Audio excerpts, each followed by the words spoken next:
All right, so these builds are all going to be in the description down below. And one thing I will say is the operator using D-Wolf is going to be your best bet with these loadouts, okay? D-Wolf is the best movement-based operator in the game. He has the best ult for movement, and his passive ability is movement. Viren's movement is the propulsion boost. Propulsion boost. But the problem with this is it's on a cooldown, and it's only, the boost vector is only accelerated in the direction that you're looking at the center of your crosshair. It's not omni movement, so D-Wolf just smokes every other operator for movement. This passive slide is really good. You can slide, and when you're in your slide, jump out of it and you get a speed boost. And doing this mechanic, it's something I've done for a long time. Like, everyone's been doing this with D-Wolf. This isn't anything new, but I'm just saying what makes this stronger are these builds, because the builds are all no stock and all designed for handling. So you're just gonna feel like you're floating around the enemy, and you'll be able to use your movement to outplay a lot of people. It's really fun, okay? So start off build number one. My favorite, it's gonna be the SG, okay? So this build style feels insane on the SG for a few reasons. One being the rate of fire, and two being pretty good handling on the SG. Like, this will probably be your favorite one because it's still lasers. Like, this recoil pattern's pretty much straight line, and then you still have basically, you know, 200 millisecond, 218 millisecond ADS time, and a 98 millisecond sprint to fire delay. You're able to sprint everywhere, okay? You don't need to walk peak corners. You can jump sprint peak or sprint jump peak, whatever, doesn't matter. It feels insane. The only stat for this stability tab that I'm looking at for these builds is the hit flinch multiplier, and as long as this value is below 1.0, we are good, okay? So this hit flinch multiplier means this coefficient's gonna apply to your visual recoil. So the less this is, the better, okay? This multiplier, you want it lower. And accuracy, these aren't hipfire builds, they're ADS builds, so accuracy doesn't matter too much, but I mean, it's still not bad at all right here. So and then damage range, really good with the SG, 46 meters. So I mean, we have 46 meters of range. It lasers, it has a 200 millisecond ADS time, 900 rate of fire. It's insane. Okay, you guys got to try this build out. The calibration, I don't really mess with calibration too much, and this actually doesn't make sense why I have this, because this balances, this zeroes out -6 control, and then right here +6 control. So I don't know, this isn't really making sense. I don't focus on calibration too much, guys. I never have in this game. I don't really care. I'm gonna be honest. I just kind of play the game. This definitely though works really well. And yeah, I mean, I was using the gun like this, although it doesn't make sense. It feels really good, okay? So when we hop into the range, and I haven't been on this game in a long time, guys. It's been weeks for me. But as you can see, it's just a laser, and then you have crazy movement. And yeah, it's really fun to use.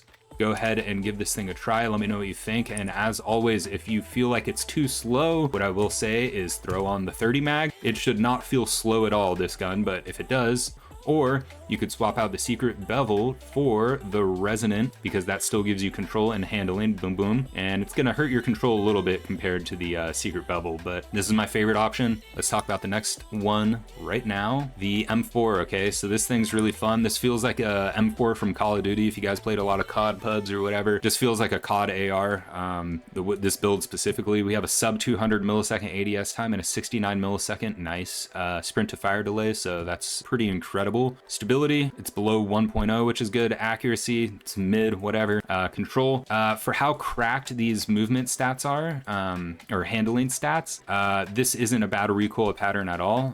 It's a pretty dramatic S, but it's totally manageable. And then your range on this, 37 meter, pretty good. And that's 37 meter thanks to the Whisper right here. Love this. This has been my favorite muzzle in the game since launch, basically. And then we have the max range barrel on there. So we got pretty good range, all right control, really good handling, good rate of fire, 30 mag on there. Stability is meh, but it's not terrible. The only stat we care about isn't too bad. And when we go ahead and hop into the range, you can whip a 30 mag on the target.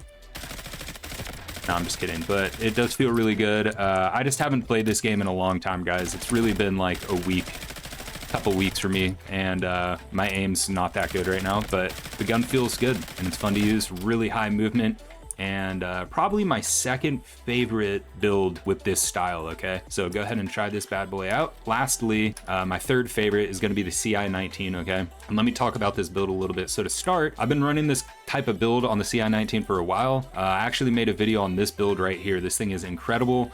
I'll put the link to this video on screen right now if you guys want to check that out. As you can see, there's a couple things about it. There's no gas block on there, and the gas block on this gun, this is probably the most powerful attachment for this gun, this new type stable, but I'm not running it because I don't want 660 RPM. I want to keep it at the default 706, okay? So I want the rate of fire, that's why I'm not running this, and then I'm not going to run this one because the nerfs are just way too, this is crazy, but it does put your fire rate more at the 750s, which is like SR3M type of rate of fire. I think SR3M is like 750 something, so really close to the SR3M, but that's why there's intentionally no gas block on there. We are running the short barrel for some control handling and accuracy buffs, and then we're running the resonant on there for extra control. If you guys feel like this recoil pattern's really hard to manage, you can go ahead and throw on the secret bevel, and it'll calm down that horizontal range. But I just, again, the whole point of these builds is movement, not recoil management. So I'd rather have a gun that's harder to control, but has way more cracked movement, and the